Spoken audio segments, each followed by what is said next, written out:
Bonjour à tous et merci d'être présents pour cette nouvelle table ronde sur le stand du Conseil national des barreaux que je suis très heureux de pouvoir l'animer. Ce matin, elle portera donc sur les nouvelles méthodes de management pour la fonction publique avec deux invités de marque que je présenterai tout à l'heure.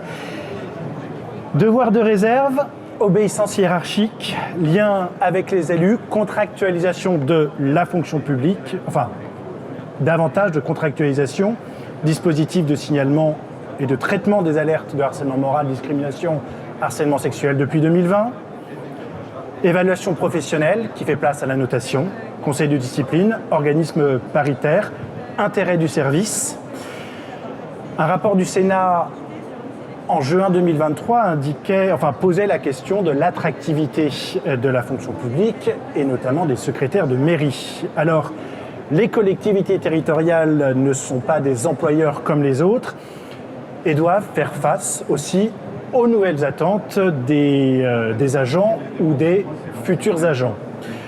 Pour en discuter aujourd'hui, nous avons donc deux invités. Tout d'abord, Georges Paul-Angevin, vous êtes avocate, vous êtes un petit peu chez vous ici, bienvenue. Vous avez été député, vous avez été aussi également ministre, mais surtout aujourd'hui vous êtes adjoint à la défenseure des droits Claire Hédon en charge de la lutte contre la discrimination et la promotion de l'égalité. Et le Défenseur des droits a publié en 2017 un guide pratique visant à agir contre les discriminations, le harcèlement dans la fonction publique territoriale.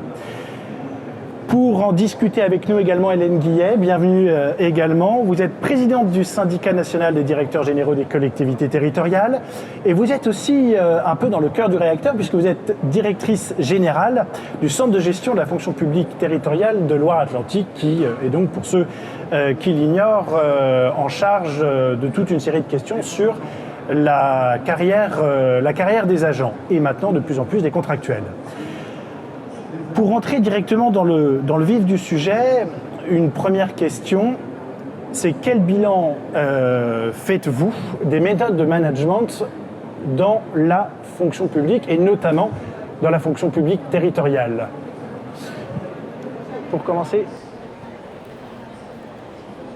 Alors, répondre à cette question très générale, c'est compliqué. D'une part parce que la caractéristique de la fonction publique territoriale, c'est bien qu'en fonction des territoires et en fonction des employeurs, les orientations et notamment les politiques managériales peuvent être très disparates. Compliqué de comparer une collectivité commune, département ou région, et à l'intérieur des communes, selon les territoires, ruraux ou urbains, très équipés, moins équipés, les capacités de pilotage sont très très différentes. Globalement, je dirais que donc j'ai pas la prétention non plus de faire ce bilan managérial ou ce bilan des méthodes. D'abord parce qu'on ne dispose pas de données et que ça ne peut être que par des prismes qui sont nécessairement déformants de la vie des uns ou des autres.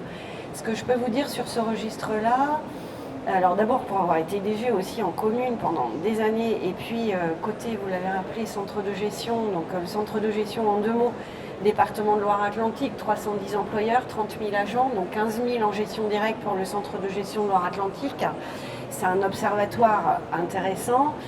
Nous sommes aussi pilotes d'un schéma régional de mutualisation à l'échelle des Pays de la Loire, donc au cœur d'un pilotage avec 4 autres centres de gestion, sans structure juridique d'appui. Donc tout ça est basé sur du consensus et de la capacité à dialoguer.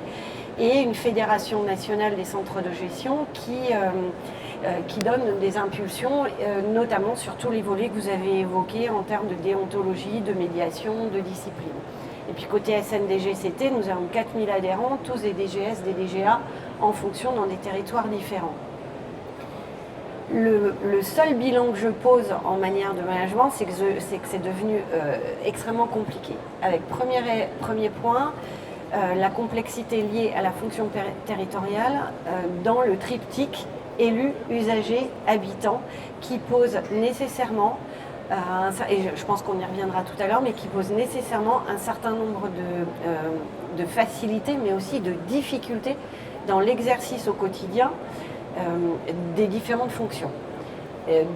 Des éléments qui sont en lien avec l'exigence de plus en plus forte de la part des habitants, d'un service individualisé qui est complètement en contradiction avec la notion d'intérêt général et de bien commun, des exigences des équipes qui sont aussi par des besoins ou des attentes en matière de management totalement individualisés qui vont parfois en contradiction complète avec la notion d'égalité, d'équité et de neutralité ou d'engagement du service des agents service public.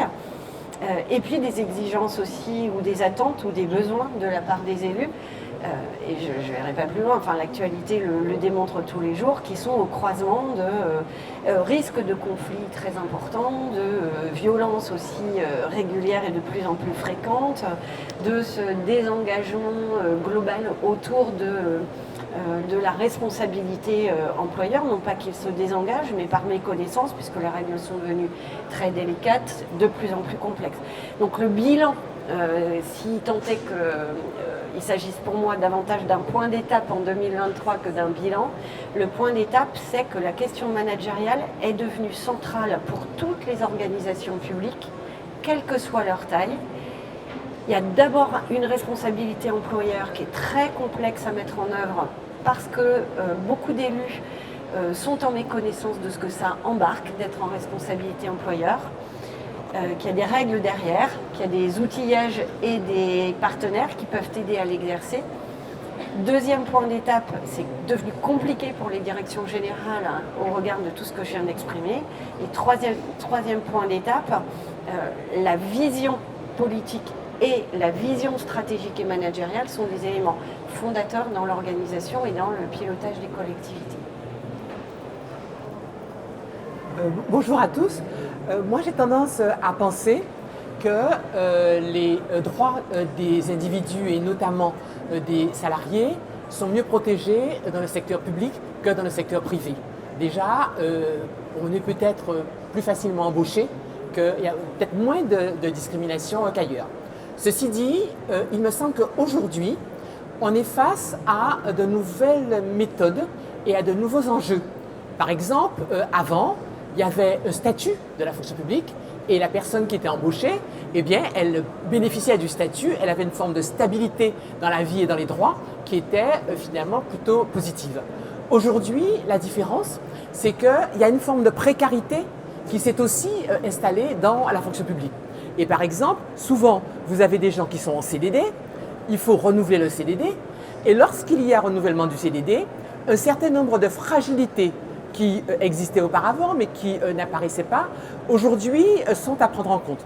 Par exemple, vous avez un certain nombre de dossiers que nous avons chez le Défenseur des droits, où vous avez des jeunes femmes qui ont été agents hospitaliers ou qui ont été agents d'une collectivité, qui ont eu parfois 2 CDD renouvelés où on leur a dit que tout se passait bien, et puis entre-temps, elles préviennent leurs supérieurs hiérarchiques qu'elles sont en état de grossesse, et comme par hasard, eh bien, elles ont des tas de défauts, il y a des choses qui ne vont pas, et on ne renouvelle pas leur CDD. Et je pense que là, on voit bien qu'il y a, et je ne parle même pas de dossiers qu'on a à La Réunion, qui concernent des agents qui sont éliminés à la suite des élections. Parce que la gouvernance a changé et par conséquent, il y a une fragilisation des agents publics. Donc ça, c'est un premier point. Deuxième point qui me semble un peu nouveau, c'est que les managers ne sont pas forcément informés ou sensibilisés à des questions qui aujourd'hui montent et qui sont importantes, comme par exemple les questions de harcèlement. Harcèlement notamment discriminatoire. Et c'est vrai que je disais qu'on est quand on est de la diversité notamment, on est plus facilement recruté dans la fonction publique, mais ça n'empêche pas que dans les rapports avec les usagers ou dans les rapports avec les collègues, il peut y avoir un certain nombre de propos discriminatoires très désagréables. Par exemple, nous avons un dossier pour un monsieur qui était éclusier, donc travaillait à Voies navigables de France. Eh bien, régulièrement, les personnes qui passaient sur les péniches, qui faisaient passer, lui décernaient des propos désagréables. Et il avait beau le dire à sa hiérarchie, il pensait qu'ils n'avaient rien à faire. Bon. De la même manière, vous avez des jeunes femmes notamment dans les emplois, je sais pas si vous de le dire, mais dans des emplois où il y avait précédemment beaucoup d'hommes, pompiers, policiers, armées, etc. Maintenant, ce sont des emplois mixtes, c'est très bien, mais pour autant, vous avez encore des comportements qui sont des comportements à l'ancienne des collègues. Les propos peu suggestifs, un petit peu les avances sexuelles, enfin des choses comme ça. Bon. Et là, parfois, ça crée un environnement qui peut être un environnement extrêmement désagréable pour la femme qui est dans cette situation. Et là, nous avons donc mis au jour l'idée que même s'il n'y a pas de la part du collègue véritablement des avances explicites, mais d'une part, ça peut être sous forme de plaisanterie. On vous dit oui, mais on blague. Eh bien non, on ne blague pas sur ce genre de choses. Et ça peut être aussi simplement le fait de travailler dans un bureau où vous avez sur tous les ordinateurs des photos de femmes suggestives, vous avez le fameux calendrier avec des femmes, voilà. Et tout ça, c'est des choses qui créent un environnement qui pour les femmes n'est pas agréable.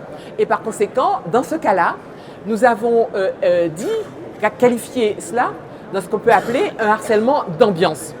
Et là-dessus, souvent, même si une femme se plaint à son supérieur hiérarchique qu'elle a tel collègue qui l'embête, eh bien, très souvent, les supérieurs hiérarchiques considèrent que ça ne le concerne pas, que c'est la vie privée des gens et qu'il n'y a rien à faire. Et là, à chaque fois, nous sommes amenés à dire non, vous êtes concerné en tant que supérieur hiérarchique.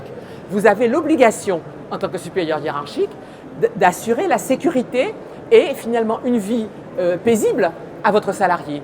Et si on laisse un collègue la harceler, soit parce qu'il veut la faire travailler plus que de raison, il a des exigences particulières, soit parce qu'il fait des avances inappropriées, eh bien là, le supérieur ne peut pas dire qu'il n'est pas concerné, il a l'obligation d'assurer la sécurité de son salarié.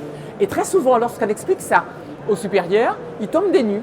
Alors qu'aujourd'hui, ce sont de nouvelles exigences du management qu'on doit respecter quand on est à la tête d'une collectivité ou quand on est supérieur dans une collectivité. On est au cœur du sujet. C'est vrai que ce que je comprends de ce que vous dites, c'est qu'aujourd'hui, on ne peut plus faire comme avant, finalement. Mais la question, c'est que il y a une hausse, effectivement, enfin, ou du moins, il y a la possibilité de recruter par CDD, CDI. Il y a pas mal d'hypothèses, de situations où, puisqu'il faut que ce soit un renouvellement tacite pour bénéficier du CDI, où évidemment ça s'arrête. Il y a pas cette concurrence, mais parfois cette incompréhension de la rémunération entre contractuels et titulaires. Vous avez également évoqué une autre chose, c'est tout ce qui est charge de la preuve, harcèlement moral, discrimination, ce qui pose aussi la question de la charge de la preuve et du devoir de respect hiérarchique, etc., jusqu'où on peut aller. Alors, ce que vous me dites, on va pouvoir échanger dessus, mais ça me fait penser aussi à la possibilité maintenant, pour une collectivité, de confier à un avocat le fait de faire une enquête administrative. Le Conseil national des barreaux a d'ailleurs rédigé un guide de l'avocat enquêteur. Mais ma question, c'est, chacun de votre côté et de votre point de vue, comment atteindre ce point d'équilibre qui a l'air d'être très compliqué à trouver et d'une certaine manière assez fragile? Je crois que ça a été très bien exprimé par les exemples que vous avez soulignés, madame. Tout va dans la posture managériale et dans l'impulsion. Il n'y a rien qui se passera si au plus haut niveau de l'organisation, sur les sujets qui sont des sujets aussi graves ou potentiellement graves que le harcèlement, que la question des discriminations, que la question de la diversité. Rien ne pourra se passer réellement ou se transformer si au plus haut niveau, il n'y a pas quelque chose qui est établi comme la tolérance zéro. Et la tolérance zéro, c'est pas nécessairement être tout de suite dans la crispation. C'est être très au clair sur, d'abord, de veiller à la compréhension, l'appropriation,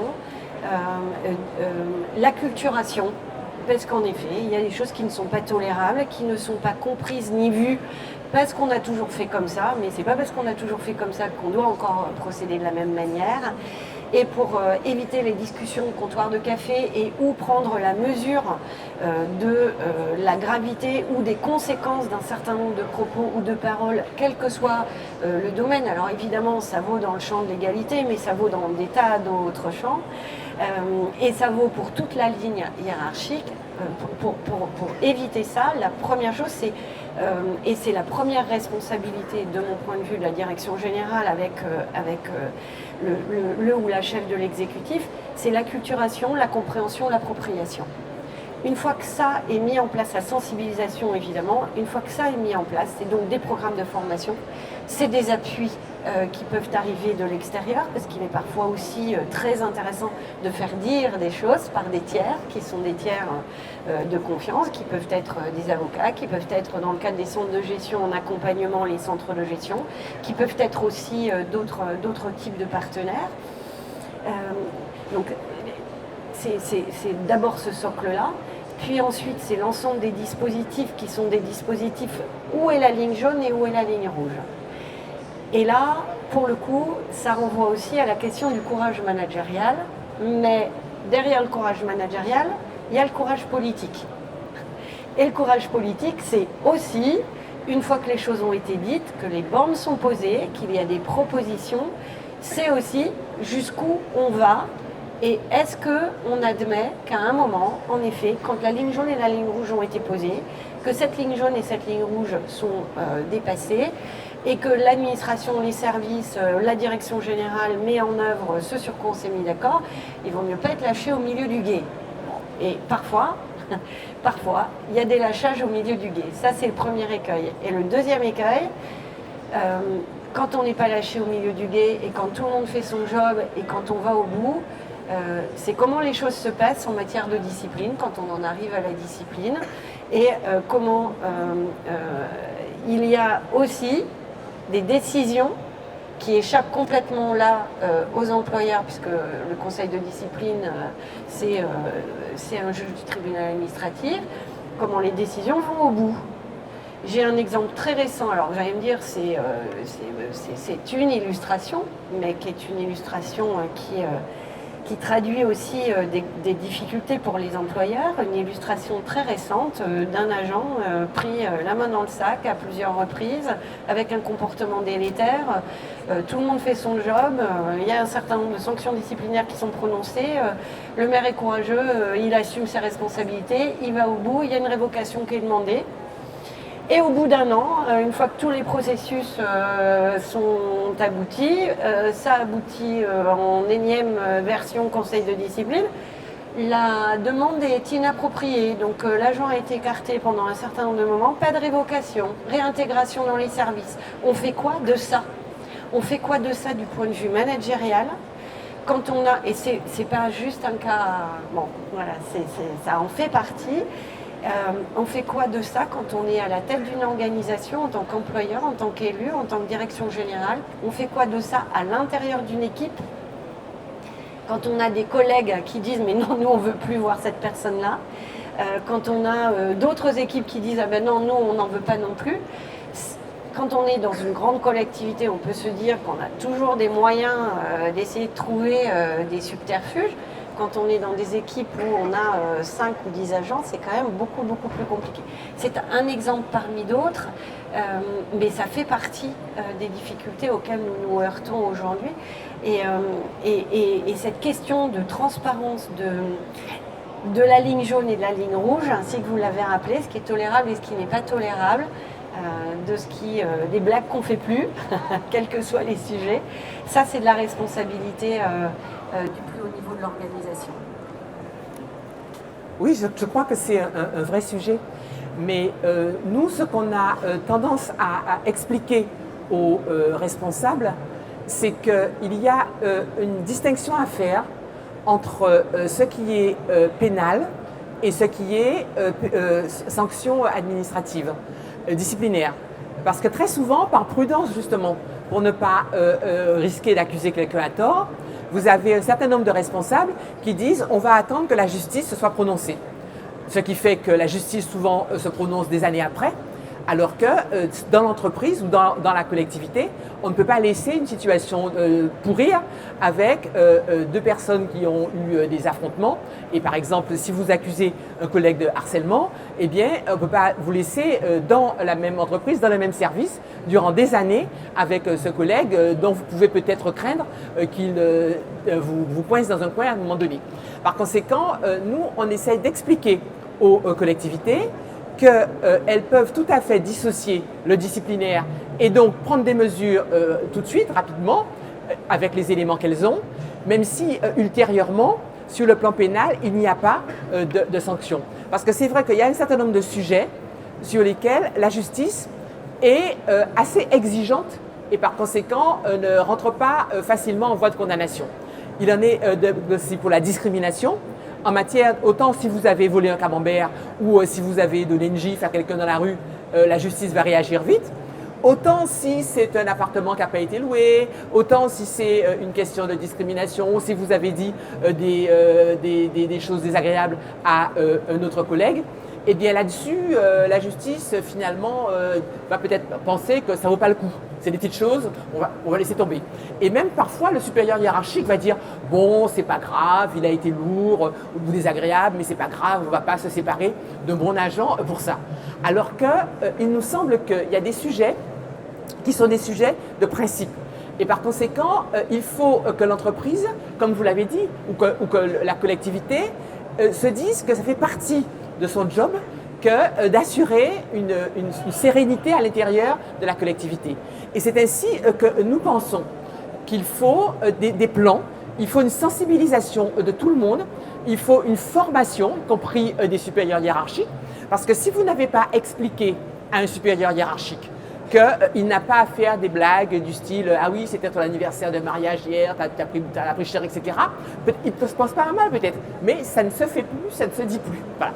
Et par conséquent, il faut former les gens, il faut faire des plans pour l'égalité, il faut faire des plans de manière à assurer qu'il y a plus de discrimination, même dans les entreprises, parce que la discrimination, ce n'est pas forcément un méchant qui a dit je vais par exemple moins payer une jeune femme ou je vais pas recruter quelqu'un parce qu'il a un nom maghrébin.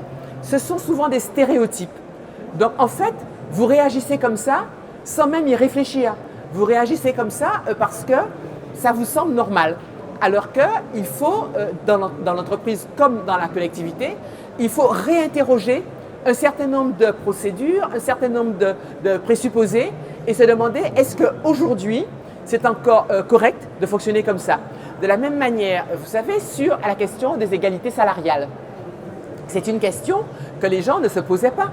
Ça semblait tout à fait naturel que si madame est aide-soignante, eh bien, elle est payée comme une aide-soignante, monsieur est technicien, il est gouttier, il est payé comme un égoutier. Ça semblait logique que les gouttiers soit un métier peut-être pénible et que par conséquent, on considère qu'il doit être payé plus que l'aide-soignante.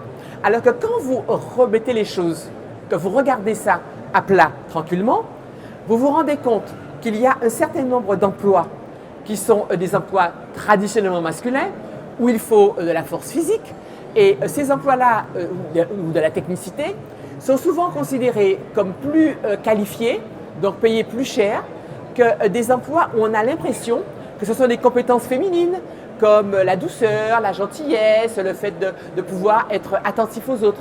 Et ça, c'est pas payé cher. C'est la raison pour laquelle, aujourd'hui, on dit il ne faut pas simplement se poser la question, y compris dans une collectivité, de salaire égal pour une fonction égale. Il faut se poser la question de salaire égal pour des emplois de valeur égale. Parce que si moi, je m'occupe de votre père âgé et j'évite qu'il tombe chez lui et qu'il meure, eh bien, au fond, mon emploi a autant de valeur que si je répare votre ordinateur. Et ça, il faut que nous arrivions à remettre une échelle des valeurs dans les métiers qui soit une échelle qui tienne compte de l'humain. Et malheureusement, aujourd'hui, ce n'est pas toujours facile. Et ce n'est peut-être pas toujours facile pour une collectivité où il y a des négociations, où il y a des syndicats qui interviennent, où il y a des habitudes, là encore, qui sont acquises. Mais il faut parfois se demander qu'est-ce qu'on doit faire pour véritablement arriver à une juste rémunération des salariés. Et je voulais dire aussi sur la preuve, la chose suivante. Très souvent, sur la discrimination ou l'égalité, on vous dit oui, mais il s'est passé telle chose, mais je ne vais pas avoir la preuve que c'est une discrimination. Or, le législateur a bien fait les choses parce que aujourd'hui, vous n'avez plus besoin, dans la plupart des cas, en tout cas en matière civile ou prud'homale ou administrative, vous n'avez plus besoin de prouver l'intention discriminatoire. Il faut que vous arriviez simplement à mettre les faits, c'est déjà quelque chose. Hein. Vous arrivez à dire, voilà, j'ai annoncé le 8 octobre que j'étais enceinte et le 10 octobre, j'ai reçu une lettre me disant que je travaillais comme un pied. Bon. Donc, il faut arriver à avancer un certain nombre de faits. Mais une fois que vous avez annoncé les faits, et bien là, vous n'avez plus à prouver qu'on a voulu faire une discrimination.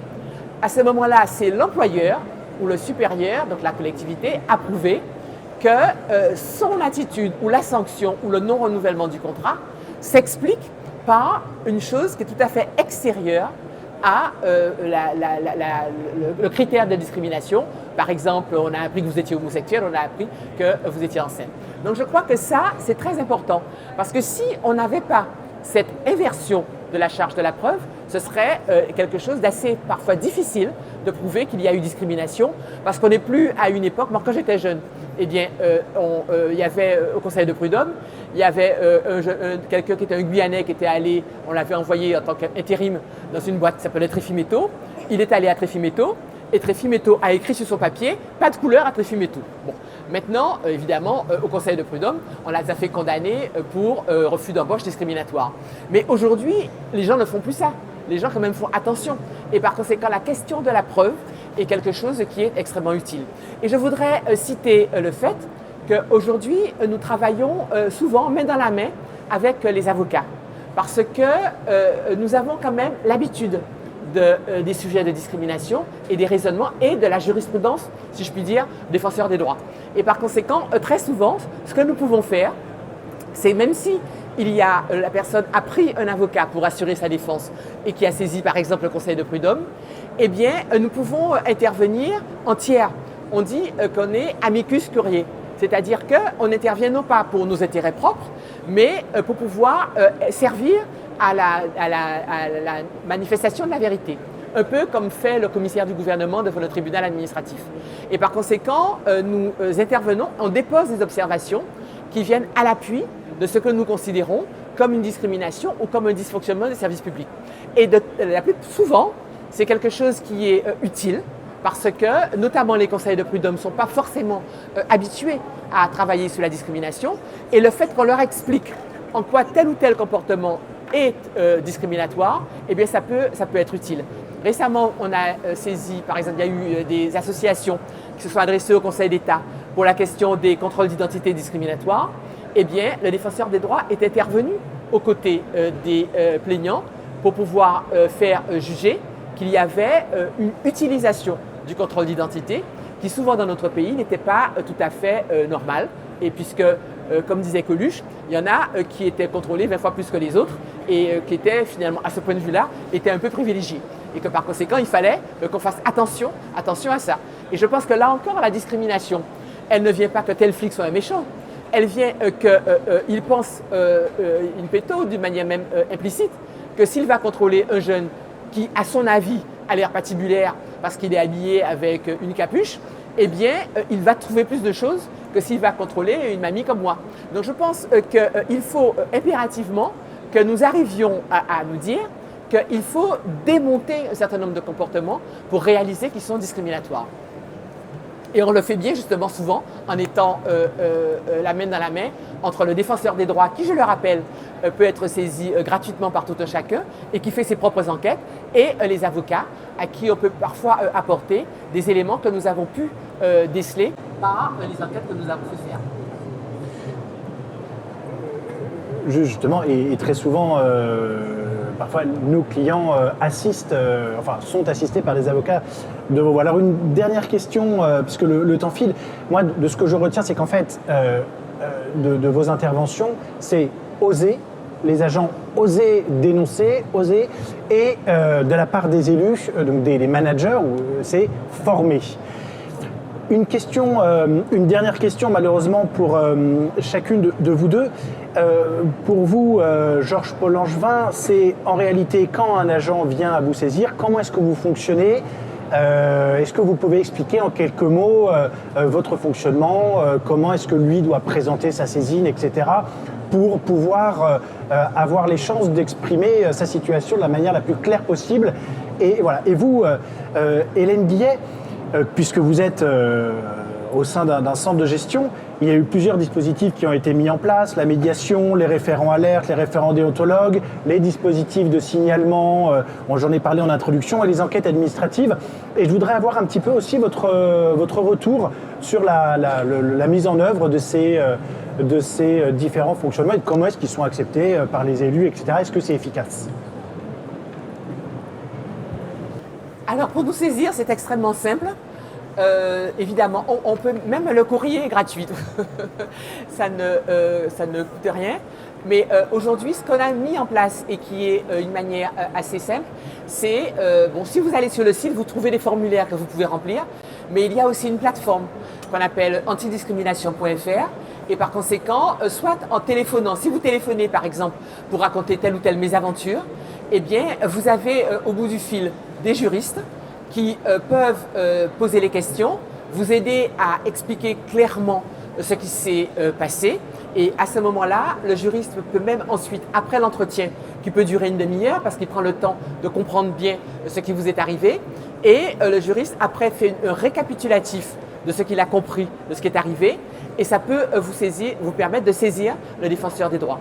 Et donc sinon, si ce n'est pas par la plateforme antidiscrimination.fr, ça peut être par un courrier, par un mail qui est adressé au défenseur des droits, au siège. Ça peut être aussi par le fait d'aller dans une permanence faite par un délégué. Nous avons 550 délégués qui font des permanences dans les mairies, dans les CCAS, etc., y compris dans les Outre-mer. Et en allant voir ce délégué, vous racontez ce qui vous est arrivé et lui vous renseigne sur les recours.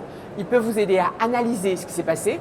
Alors soit le délégué se dit qu'on peut trouver une solution amiable. Et dans 80% des cas, c'est ce qu'on cherche, c'est non pas de faire condamner les gens, mais trouver une solution amiable. Et donc, on téléphone. On téléphone par exemple à l'école qui n'a pas voulu prendre un enfant parce qu'il vit en hôtel social. On téléphone à l'école qui n'a pas pris un enfant parce qu'il est rom. Ou alors, on n'a pas voulu admettre un enfant dans le périscolaire. Ça arrive souvent parce qu'il est handicapé. On vous dit qu'à la cantine, il n'y a personne pour s'occuper de lui. Et donc, la plupart du temps, ça peut s'arranger en quelques échanges de coups de fil entre le délégué et la collectivité concernée. Sinon, si c'est plus grave, à ce moment-là, on vous explique comment vous devez faire pour pouvoir, et on adresse le dossier au siège qui à ce moment-là fait une véritable instruction. Il faut savoir que le défenseur des droits, on peut écrire à la personne mise en cause et lui demander des explications. Et la personne a l'obligation non seulement de nous répondre, mais aussi de nous donner les documents que nous demandons. Et si par exemple c'est un médecin qui ne vous a pas reçu, ne vous a pas donné de rendez-vous parce que vous êtes à la CMU, eh bien, on peut regarder dans la clientèle de ce médecin combien de gens il a qui sont à la CMU. On appelle ça C2S maintenant, je crois. Bon. Et si ce médecin a très peu de clients qui sont sur des revenus sociaux, à ce moment-là, c'est la preuve en comparant la clientèle CMU possible et la clientèle de ce médecin, c'est la preuve qu'il y a discrimination contre les gens qui sont pauvres. Et donc, nous avons la possibilité de faire nos enquêtes et à partir de là, soit on en tire une conclusion directement et on fait des observations à la personne mise en cause, soit on se dit qu'il faut participer à une procédure en justice et par conséquent, à partir de là, épauler la personne qui est victime. Mais d'ores et déjà, il faut savoir qu'il y a des modes très différents, très divers permettant de nous saisir, alors et qu'on peut continuer à suivre un dossier même si la personne n'a pas d'avocat ou même si elle a un avocat, on peut épauler son avocat. Voilà. Alors, la question du centre de gestion, c'est une place particulière dans l'échiquier territorial.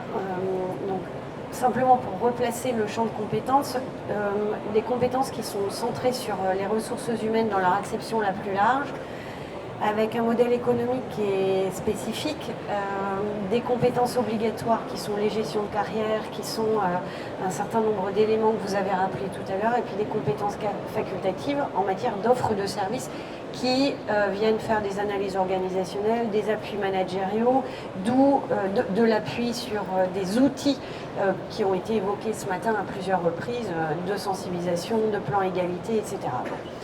Pourquoi je rappelle ça? Parce que les CDG ne sont pas employeurs et ne se substituent pas aux employeurs. En revanche, ils proposent, ils accompagnent et ils aident les employeurs à exercer leurs responsabilités employeurs.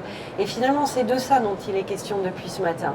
La première responsabilité de l'employeur, c'est quand même la question de la santé et de la sécurité des agents au travail, en collectivité locale, et de s'assurer que les conditions sont en place pour que ces agents puissent exercer leur métier dans un environnement, vous l'avez rappelé madame, serein, acceptable, sécurisé et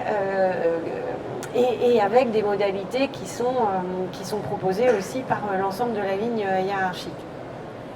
Donc l'ensemble des outils qui existent, qui sont des outils de saisine, permettent aussi aux centres de gestion de faciliter la vie des collectivités. C'est en cela que nous, côté centre de gestion, nous mettons en place des choses. Mais on les met en place si les collectivités, alors on peut les proposer évidemment à l'échelle d'un département ou d'une région, par exemple en région des Pays de la Loire, nous avons fait le choix, puisqu'on n'est pas encore exactement dans les clous, mais parce qu'on n'a pas eu de saisine réelle des employeurs, on a fait le choix d'un dispositif de signalement piloté à l'échelle régionale, parce que ça n'a pas de sens de multiplier les outils et de ne pas mutualiser. Il y a des dimensions aussi qui sont des dimensions économiques et puis qui sont des éléments de professionnalisation. Quand on parle de harcèlement ou de suspicion de harcèlement, on sait aussi, c'est aussi une réalité, que quand la saisine arrive dans le premier tuyau, parce qu'en fait il y a deux tuyaux pour la question des saisines de harcèlement, il y a un premier tuyau qui qualifie qu'on est bien sur une situation de harcèlement. Et il y a une réalité qu'il ne faut pas masquer aussi dans toutes les organisations, au regard de ce que j'exprimais en introduction, c'est quand même que dès qu'on demande aussi aux équipes de faire autre chose que ce qu'elles ont décidé de faire, pour certains agents, ça relève du harcèlement. Donc il faut juste replacer, piloter sur le volet managérial, poser des exigences de production, mais qui sont raisonnables, mais qui sont normales, et rappeler qu'il y a des horaires d'entrée et de sortie, ça n'est pas du harcèlement. Or, quand on est en direction générale, quand on est employeur, on sait que ces exemples-là sont aussi parfois utilisés. Donc il y a les vrais cas que vous avez cités, qui existent hélas, mais il y a aussi toute la vraie vie des collectivités locales. Donc ce premier tuyau permet de qualifier la notion la réalité de cette suspicion de harcèlement. Une fois que ce premier tuyau est passé, alors ensuite on peut passer dans des dispositifs plus lourds. Et dans ce premier tuyau, vous l'avez évoqué tout à l'heure, je cite la question du harcèlement parce que c'est ce qui est sans doute un des éléments les plus difficiles à mettre en œuvre à l'intérieur des organisations et sur lesquels les collectivités sont les plus démunies, notamment quand on est dans une petite ville, par exemple, ou une petite commune où on n'a pas le staff, l'ingénierie, pas l'ingénierie intellectuelle, mais l'ingénierie opérationnelle. Donc les CDG mettent en place ces dispositifs-là. Quand on est sur la question de la qualification, vous avez cité, l'enquête administrative fait partie des outils qui peuvent être utilisés pour aller vérifier. Donc soit on peut le faire par soi-même à l'intérieur de l'organisation, moi je ne le recommande pas pour des tas de raisons, et puis on ne peut pas le développer là, mais de posture, de zone d'influence, même s'il y a beaucoup de déontologie, conduire une enquête administrative à l'intérieur de son organisation, selon la taille de l'organisation, c'est très compliqué.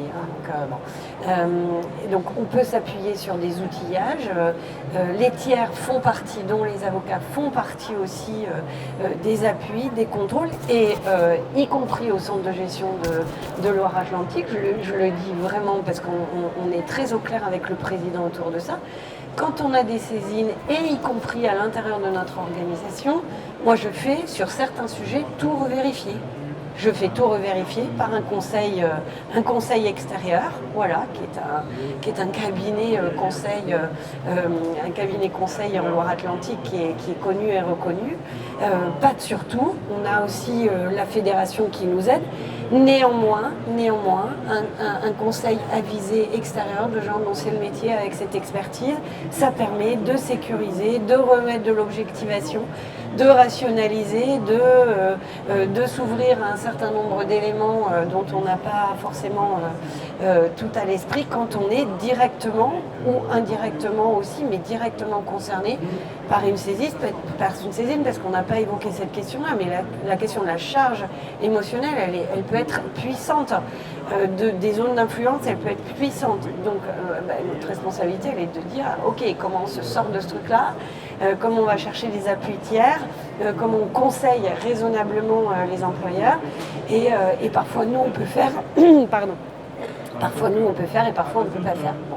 Donc on a ces dispositifs-là. La déontologie, on n'en a pas beaucoup parlé, mais c'est un vrai sujet aussi. Hein. Donc la question du collège de déontologues, par exemple, c'est quelque chose, c'est un outillage qui est très très important. Parce que tout ce dont on a parlé, c'est a posteriori. Moi, j'aime bien parler de l'a priori et de l'amont.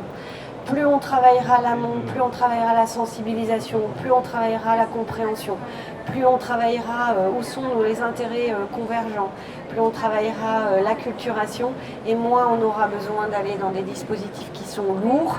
Et prévenir, c'est toujours bien mieux que d'essayer de guérir, parce que ça n'est jamais neutre, même si on a les outillages, ça n'est jamais neutre de lancer des processus de sanctions disciplinaires, de lancer... ça crée des traumatismes, des mini-traumatismes qui s'accumulent à l'intérieur des organisations, et ça génère aussi implicitement ou explicitement des difficultés de pilotage, des difficultés managériales, du risque psychosocial sous différentes formes. Donc je pense que moi si j'ai un élément et un point d'alerte, c'est vraiment cette question-là. On pose sur la table les réalités parce que oui, en effet, quand on regarde et quand on se pose à l'intérieur de l'organisation, on s'aperçoit, même si on pensait que c'est pas le cas, qu'il y a des écarts de rémunération qui sont liés à des histoires, qui sont liés à des représentations, vous l'avez très bien décrit, et c'est un constat. C'est important de le constater et c'est important de se dire on s'y attaque. Donc on s'y attaque raisonnablement. Et pour éviter d'en arriver à des saisines qui sont toujours difficiles, potentiellement douloureuses, eh bien c'est je suis à la tête d'une organisation ou je suis à la tête de l'administration, je propose de régler tous ces aspects-là, seuls avec des tiers qui peuvent être les centres de gestion, qui peuvent être des avocats, qui peuvent être un certain nombre de partenaires et d'acteurs et de conseils aussi qui existent sur toutes les échelles territoriales. Merci beaucoup pour vos éclairages importants. On voit bien que les méthodes de management, c'est toujours quand même un champ de discussion. Juste tout simplement pour résumer, si tant est qu'on puisse effectivement résumer notre échange, c'est en réalité anticiper, oser et utilisons les outils qui sont mis à notre disposition. Un grand merci Georges Paul Langevin et Hélène Guillet d'avoir participé à cette table ronde. Pour ajouter que nous avons fait une petite brochure sur dénouer les litiges du quotidien dans les communes, la voie de la médiation, qui vous donne des conseils quand vous dites utiles. Et cette petite brochure, vous la trouvez à notre stand qui est à côté puisque nous sommes voisins.